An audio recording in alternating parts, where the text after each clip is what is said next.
Salam uşaqlar, sabahınız xeyir. Bugün sizlərlə bərabər keçən dəfə söz verdiyim, amma alınmayan, daha doğrusu çəkmişdim, videoda səs falan partlamasına görə videonu təzədən çəkmək məcburiyyətində qaldım. Məncə elə yaxşı ki də təzədən çəkirəm. Bu psixologiya, disiplin məsələləri və bizi ziyana uğratan ən əsas səbəblər. Nədir bu səbəblər? Buna 10 dənə səbəb ayırmışam, qeyd eləmişəm sizlər üçün. O 10 səbəblər üzərindən başlayacağıq danışmağa, həmçinin də öz təcrübələrimə dayanaraq danışacağıq. Valla ilk öncə bu ekran işığını falan verək. Oturmuşam balkonda səhər tezdən saat 07:33 və sizlər üçün video çəkirəm. Ə, Və bu 10 səbəbi sizlər üçün xırda-xırda izah eləməyə çalışacağam. Birinci səbəbimiz, yəni birinci etdiyimiz səhv emosiyalara nəzarət etməməkdir. Emosiyalarımıza nəzarət etmirik. Nədir bu? Qorxu və tamah Futures bazarında ən böyük düşməndir. Bu şəkildə qeyd eləmişəm.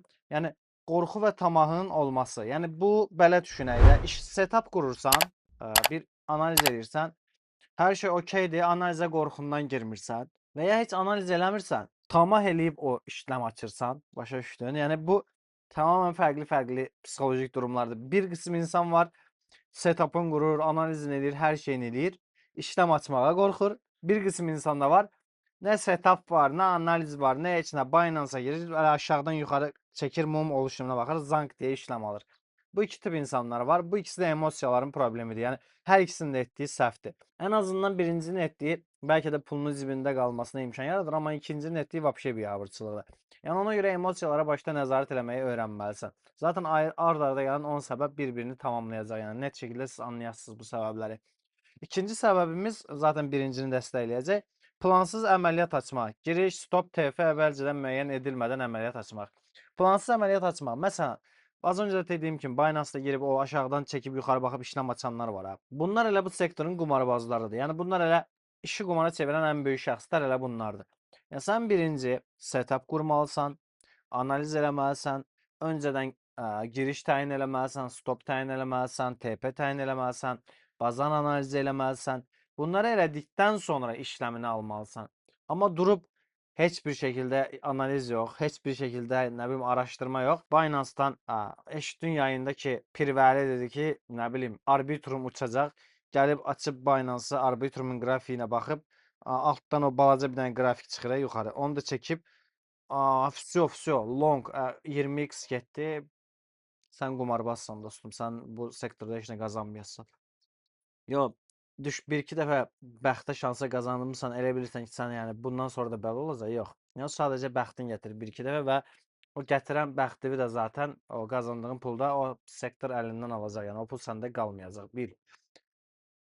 Ona görə qabaqcadan setuplar qurulmalıdır, TP stoplar belirlənməlidir, işləmlər ona görə açılmalı uşaqlar. Yəni sonradan açılan işləmlər, nə bilim gedə-gedə avtobusda, nə bilim metroda fikirləşib qrafik açıb, ay bir dənə işləm girim temasına girilən işləmlər heç vaxt sizə nə xeyir verməyəcək, nə də siz bu sektorda bir uğura sahib olmayacaqsınız. 3. Zərarı qəbul etməyi öyrən. Hər trade qazandırmaz, əsas məsələ kapitalı qorumaqdır. Bax, nədir burada mövzu? Bizdə bəzi bir kütlə var. Bu ikinci bəndimizi nəzərə almayan bir kütlə var. Yəni o ikinci qayda var. Ya öncədən setup qurulur, TP stop entry, bir də ki öncədən TP stop entry dəqiqləşdirilir və işləm alınır. Amma bir kütlə də var ki, daha çox belə swing pozisyonlar daşıyır və bu insanların stopu çox-çox aşağılarda olur və ya heç olmur. Və bunlar zərəri qəbullana bilmirlər. Məsələn, bu çox rastıma gəlib, hətta özümün belə ən çox etdiyi səhvlərdən birincisi budur.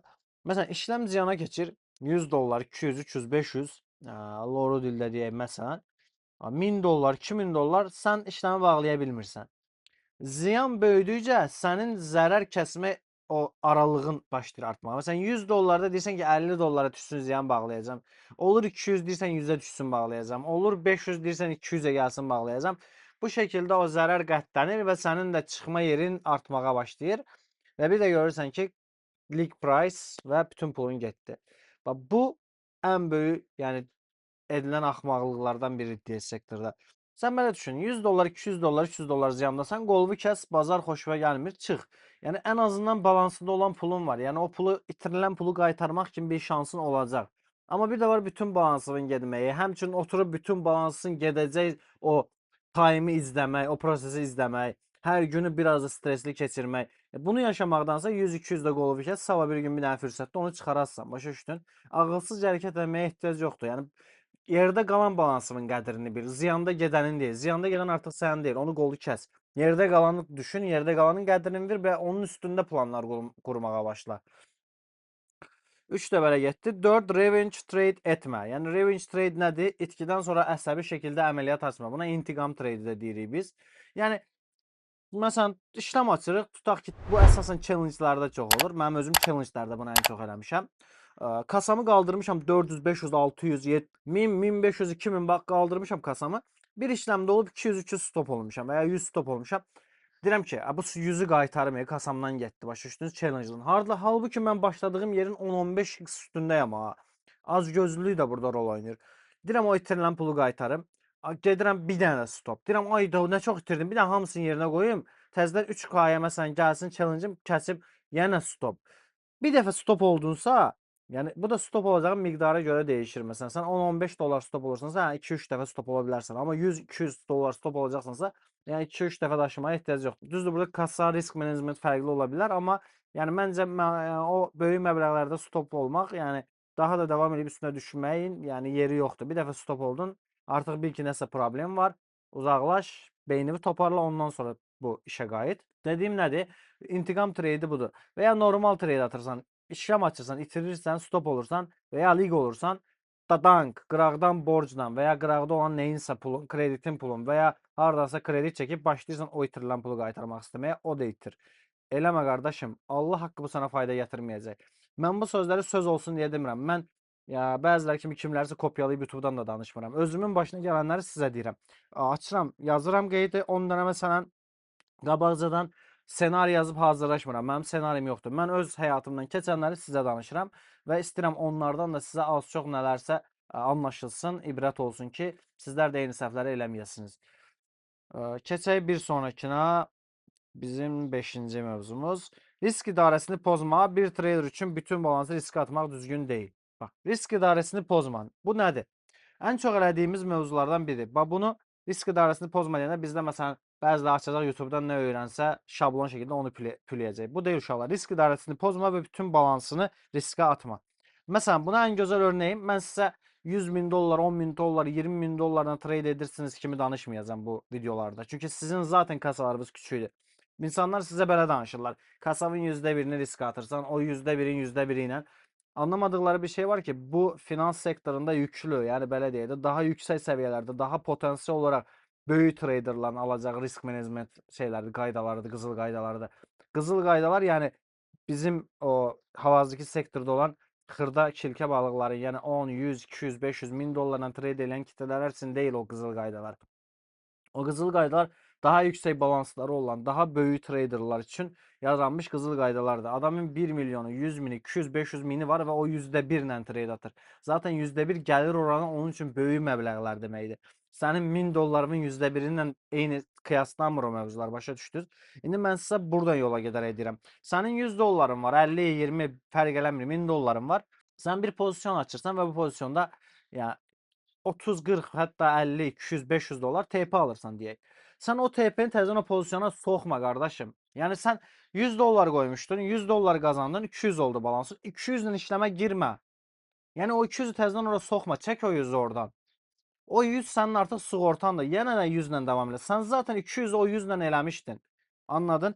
Yəni 200 ora qoyub 400 eləməyəcəksən.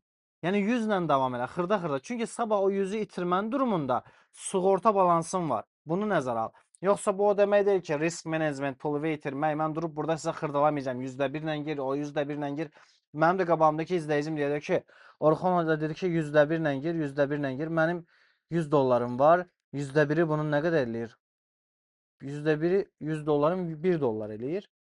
Yəni 1 dollar falan eləyir. 10'da 1 ilə gir, 10 dollarla gir. Ha, 10 dollarla girdim. 10 dolların da %1'in riskə, 10'da 1'in riskə at. 1 dollar stop qoyacağam. Mən nə qazanacağam? Oturub hesablayacaq ki, hə, 10 dollarlıq işlem açacağam. Ən azı bir normal bir şəkildə 2-3 dollar belə qazanmaq üçün sən 10x, 5x açmalısan. Ha, onun da 1 dollar stopu elə düz ağzının içində olacaq. Bu nə oldu? Başa düşdünüz? Çox məntiqsiz bir düşüncədir. Yəni bu sizə aşılanan. Bunu qınamıram. Çünki onlar Zaten o böyük traderların qoyduğu qaydaları əzbərləyib danışırlar. Stabil olaraq hamısı şablon, paket kimi eyni şeyləri danışır. Amma xırda sektor buna uya bilməz. Çünki xırda sektorda o büdcə yoxdur. Keçək 6-ya. FOMO-ya düşmə, hamı alır deyə sən də alma, hamı satır deyə sən də satma, bazara atılma. Nədir bu? Bunu Azərbaycan, mən bu videonu Azərbaycan bazarına görə danışıram. Yəni Türkiyə bazarı, xarici bazar, bunlardan örnəklərə görə danışmayacağam. Bunu bizim bazara görə danışacağam.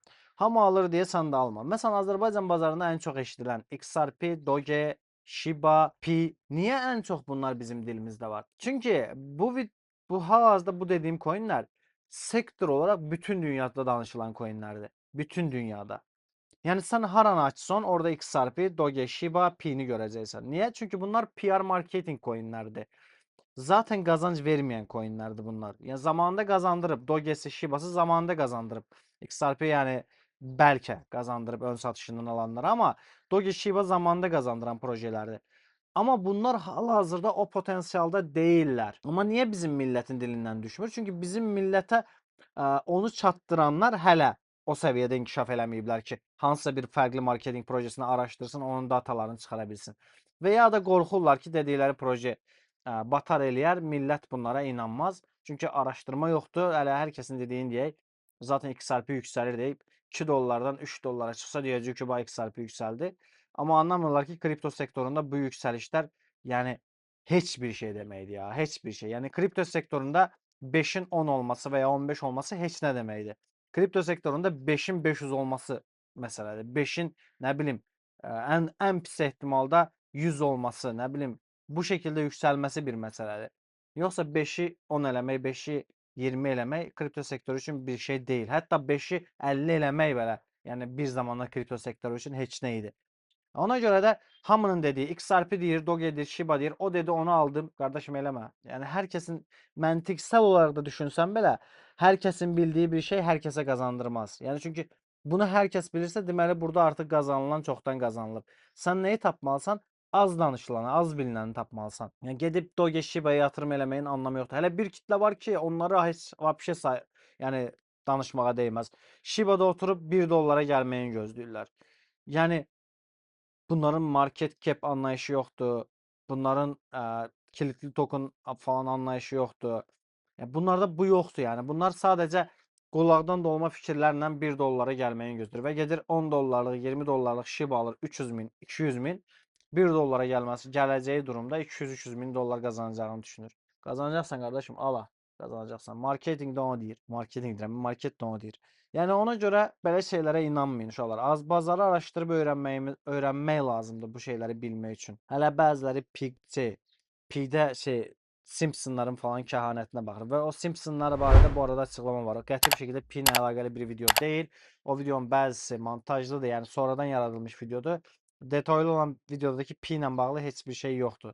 Yəni əlaqəsiz bir məsələdir o. 7. Səbirli ol, yaxşı setup gəlmədən əməliyyat girməyə məcbur deyilsən. Bu bir növ bayaqki ilə 3-ün eynisi kimidir.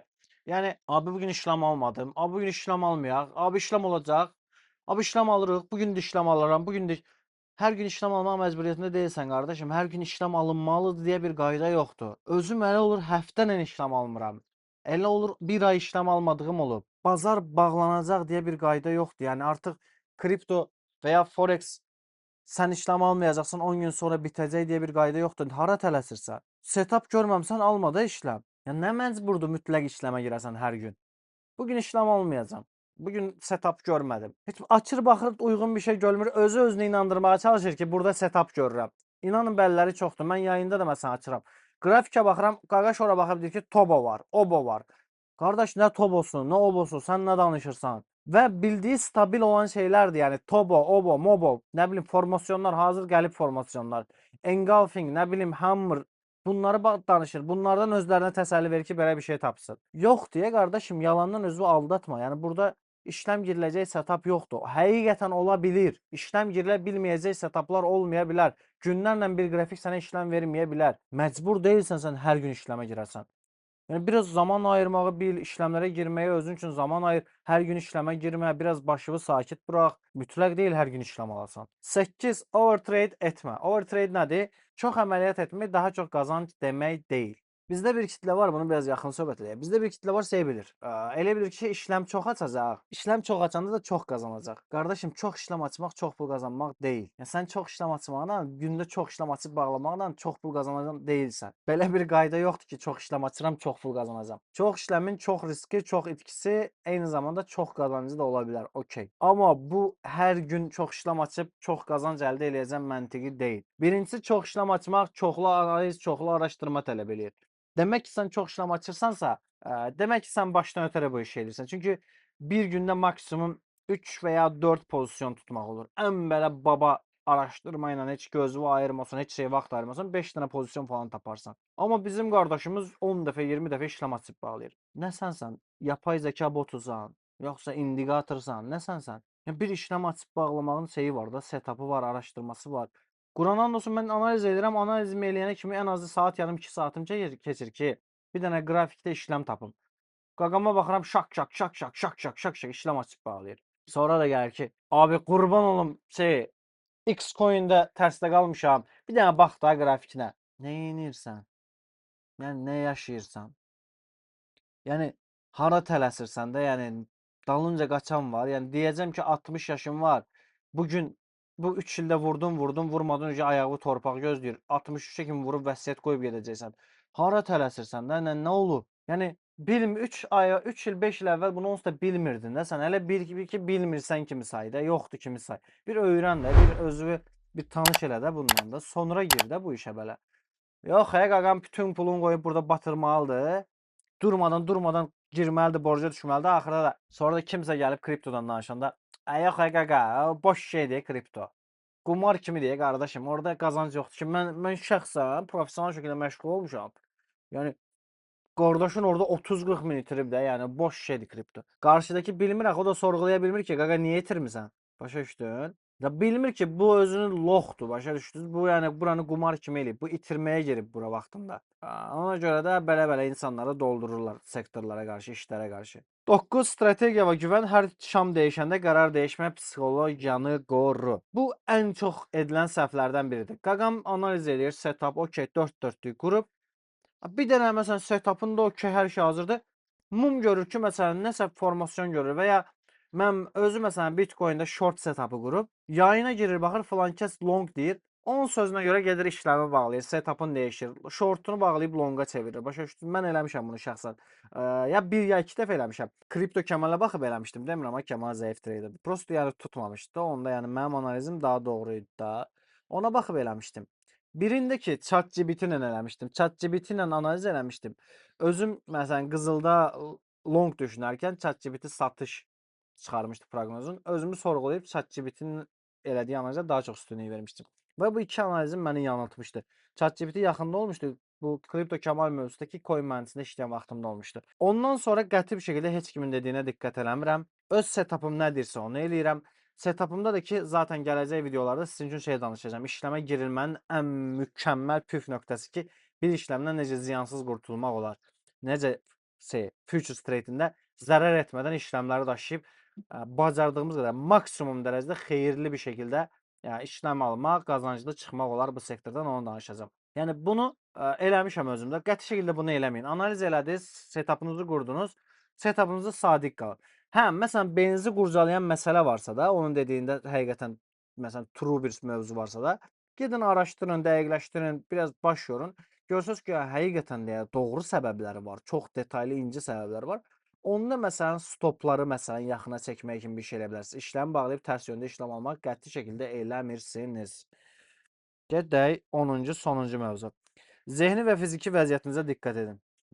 Yorğun, əsəbi, stresli halda trade etmək səhv qərarları gətirib çıxarır. Bu həqiqətən də belədir. Yorğun başla trade etmə, stresli baş, əsəbi, nə bilim, çox həqiqətən mutlu olanda da bunu eləməməlisən. Çünki həqiqətən xoşbəxt olanda belə, yəni sən artıq pulun ya dəyərini anlamırsan və yaxud fərqinə varmadan yanlış bir addım ata bilirsən. Çünki çox xoşbəxtsən, dopamin, yəni salgılanıb bədəndə. Yəni sən artıq onda deyilsən, odağın başqa bir tərəfdədir və yanlış qərar vermə ehtimalın artır. Eyni zamanda da əsəbi, stresli vaxtlarında və ya quruza düşürsən deyə, quruza düşən vaxtlarında da bunu eləməyin heç bir yəni sənə fayda sağlamayacaq. Tam tərsi sizə məsləhətim o olar ki, Əgər düzdür, bu imkan məsələsidir təbii ki. İnşallah ki, hamımızın bu səviyyədə imkanı olsun. Hər kəsin bu səviyyədə financial, həmçinin time freedom olsun, belə deyək, zaman və finansal azadlığı da olsun. Məsələn, əsəbisən, stresslisən, çıx get, nə bilim, gəz, nə bilim, get məşq elə. Ən qəşəngi məşq eləməkdir. Mən ə, əsəbi olanda və ya stressli olanda, başım yerində olmayanda düşürəm məşqə gedirəm. Yəni zaten hər daim məşq edirəm artıq və məşq belə deyək də, məşqdən öncəki trade həyatımdan, məşqdən sonrakı trade həyatımda həqiqətən dəyişikliklər var. Çünki məşqdə eyni zamanda məşq edirəm. Məşq belə deyək də, bədənin gümrahlığını artırır, bədənin, yəni insanın özünü bəyənmişliyini artırır, belə deyək də. Məşq elədikcə özümə baxıram, dəyişim mənə xoşuma gəlir, ləzzət eləyir. Eyni zamanda trade eləyəndə odaqlı oluram işimə artıq. Yəni özümdəki dəyişikliklərin fərqindəyəm. O alanda gedən dəyişiklikləri dəstəkləməyə çalışıram. Deyirəm ki, hə, özümdə dəyişikliklər eləyirəm. Yəni belə deyək də, türklər demiş, vücudumu gelişdirirəm, eləyirəm. Eyni zamanda bunu arxada məsələn deyək ki, gəlirlə dəstəkləməliyəm, özüm üçün falan şeylər almalıyam, fəşman şeylər almalıyam. Bunları necə eləyəcəm? Gəlir lazımdır, işimə odaqlanıram, işimi böyüdürəm. Amma bundan öncə məsələn nə edirdim? Tək trade ilə məşğul olurdum, YouTube trade. Yatırdım çox zamanımı, dururdum telefonla qurdalanırdım, oyun oynayırdım məsələn, zaman keçsin deyə məsələn, işləm açmaq üçün və elə olduğu təqdirdə işləmsiz də qala bilmirdim. Yəni məcbur işləm axtarırdım ki, setup qurum, işləm girim. Amma artıq məşqdəyəm, işləm girməyə vaxtım olmur. Ona görə artıq görürəm ki, həqiqətən dəyişiklik var. Nə qədər və çox demək olar ki, dəyişiklik var. Yəni belə şeylər eləyin. Özünüzə dəyər verin. Yəni əsas olan özünüzə dəyər verməkdir. Özünüzə dəyər verdiyiniz müddətcə həyatınızda hər şey pozitivə görə dəyişəcək. Həyatınızda olan kimsəyə görə həyatınızı yönləndirməyin. Heç kimsəyə görə, keçən və ya gələcək heç kimsəyə görə həyatınızı yönləndirməyin. Ay o mənim həyatıma bu şəkildə təsir elədi. Ay o insan belə elədi. Həyatınızda sizə yaxşı olanlar da ola bilər, pis olanlar da ola bilər. Yəni nə qədər qarşınızdakı insan yox, bu mənə heç vaxt bunu eləməz demə. Həyatında olan hər insan sənə hər şeyi edə biləcək potensialdadır. Bu dünyada insana, yəni ailəsindən belə artıq görürsünüz ki, ailəsindən, ən yaxın fərdlərindən belə zərbə alan insanlar var həyatda. Yəni uşaq vaxtı aparılıb tullanan və ya uşaqlar evinə qoyulan uşaqlar var ailəsi tərəfindən, ana və atası tərəfindən. Ona görə bu həyatda yox, bu mənə bunu eləməz, yox, bu hərəkəti eləməz. Qəti demə. Çünki həyatda ilk ən böyük itirəcəyin və vurulacağın nöqtə odur ki, bu bunu eləməz deməkdir. Bu mənə bunu eləməz. Yəni güvənəcəyin tək şey, güvənəcəyin tək şəxs özünsən. Çünki bu həyatda insanın özündən çox heç kimsə ona dəyər vermir. Bunu mütləq bir şəkildə bilin. Dəstəkçi olaraq insanların bəzilərinin arxasında valideynləri var. Anası, atası dəstək olur. Ona inanır. Ən çox da analar, yəni burada böyük faktordur ki, analar hər nə olursa olsun övladlarının arxasındadır, övladlarına güvənir və ona inanır. Valideyni sağ olanların Allah canını sağ eləsin, uzun ömür versin. Valideynlərini itirənləri də həqiqətən Allah başını sağ eləsin. İnşallah məkanları cənnət olsun.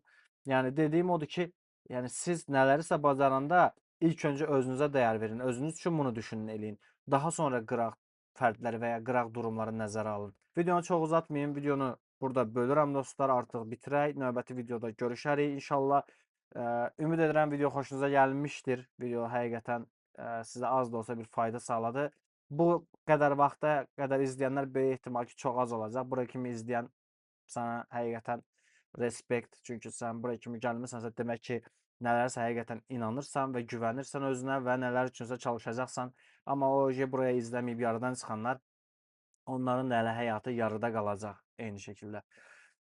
Digər videoda görüşərik dostlar. Yorumunu həqiqətən önəmsəyirəm. Yorum yaz, cavab verəcəm. Videonu bəyən və kanala abunə ol. Digər videoda görüşmək diləyilə. Allah amanında hamınıza bol qazanclar və ruzlu, bərəkətli bir həyat diləyirəm Allahdan.